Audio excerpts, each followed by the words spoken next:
In the beginning, God created the heavens and the earth. Then he said, "Let there be light." And the rest of the week, he made everything else, even man, in his own image. Patty cake, baker's man. And then God made Eve, so Adam wouldn't be alone anymore. Patty cake, baker's man. But that didn't work out so well when temptation turned into a situation, so God kicked him out of Eden. But that didn't work out so well either, because people were really mean to each other. I'm not touching you! I'm not touching you! See, look, there is no physical contact! So after many generations of that, God decided to drown the heck out of humanity, except for one very special family. I've got a feeling, it's gonna be quite an adventure. And some adventure it is. Was. With civilization, people started conceptualizing things like ownership and independence. Now this is where I draw the line. That didn't work out so well when people's independence started to clash. So what did people do? They warred. Family feuds, tribal wars, wars between empires, cities, states. Before you knew it, everyone declared war on everybody else. It was cool back then. It was the thing to do. Meet Abraham. Abraham was the great-great-great-great-great-grandson of Noah. Unlike other people at the time, Abraham believed in one God, one you cannot see. No, not my cup of tea. And that got him into trouble, especially after God made him a promise. To your descendants I give this land, from the river of Egypt to the great river, the Euphrates. Let's have a look. Back then, that was a big gift for a small family. And the problem was that it was occupied by the Canaanites, Cadmonites, Hittites, Perizzites, Amorites, Canaanites, Girgashites. So, as you can imagine, land didn't come easy for any of Abraham's God-loving children.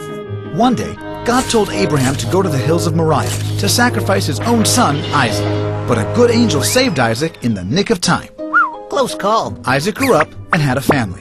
When the famine struck, his son Jacob took the family down to Egypt. Y'all come back now here. We'll be right back. Bye-bye.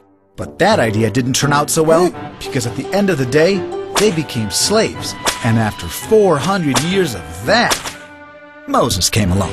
Hey, you better let my people go, man. It ain't right, dude. God's gonna punish you, So 10 plagues later, God freed the Israelites and gave them the 10 Commandments. And finally, they entered the Promised Land. It was a time in history when empires fell like dominoes. With that chaos, strange sea peoples were attacking the Promised Land with iron. My precious. Meet David. Give me one good man, and let the best man win.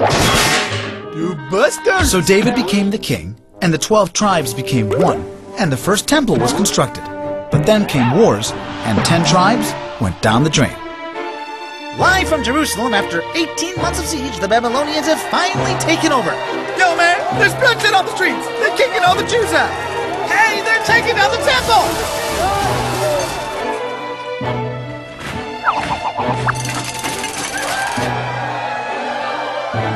Now listen, boy, from now on it's either the Hellenistic way or the highway.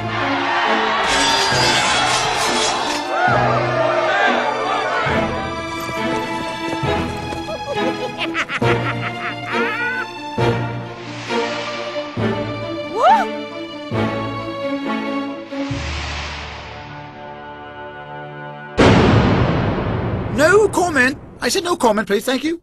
Back to you, John. Thank you. Welcome to the diaspora. Persecuted and executed, executed and persecuted, the Jews were blamed for just about everything. Heck, some even blamed them for the Black Plague. Oh, it is you. I can smell it. The Jews clearly needed to get back home. I have a dream. Aristotle recommended it, Napoleon tried it, the Brits declared it, even Hitler considered it. Only he had Madagascar in mind. But after sleeping on it, he had a more creative solution. A final one. Finally, the world decided to settle it once and for all. So Israel accepted, but the Arabs didn't. So they attacked Israel. But Israel fought back and won. So they attacked again, and again, and again, and again. So where were we? This is the world.